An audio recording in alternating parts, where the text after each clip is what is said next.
এত বড় কাম হয়ে গেল, তা আমারই বাড়ির থেকে আমি কিছুই করার পারলাম না। কাস্টমার কেয়ারে গিয়ে একটা ফোন লাগাইতে হইব। হ্যালো স্যার, সর্বনাশ হয়ে গেছে আমার। জি স্যার, গাছতলা কাস্টমার কেয়ার থেকে মোহাম্মদ মনির হোসেন বলছি। আপনাকে কিভাবে সাহায্য করতে পারি? আমার তো মাথায় ঢুকতেছে না, আমি আপনার সাহায্যের কথা কন। আমার বাড়িতে থেকে এত বড় একটা ঘটনা ঘটে গেল গা। সরি স্যার, আপনার কথাবার্তার কোনো আগামাথা খুঁজে পাইতেছি না, সবকিছু খোলাসা করে রাখুন। আমার একমাত্র আদরের জলিল বিড়ির প্যাকেটটা কেন জানে আমার বিস্তার তল থেকে চুরি করে নিয়ে গেছে।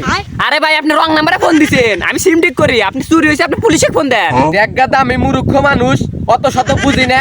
তুই যদি আমার বিড়ির প্যাকেট খুঁজে আয় না দেস, তাহলে ওগুলো আমি বিড়ি দর্শনের মামলা দিয়ে দিব তোর নামে।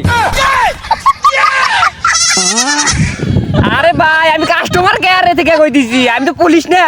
তুই পুলিশ না, এটা তোর দোষ। তোর বাপে তো পড়ালেখা করে পুলিশ বানাইলো না কে? তুই আমার বিড়ির প্যাকেট খুঁজে আয় না দিলি।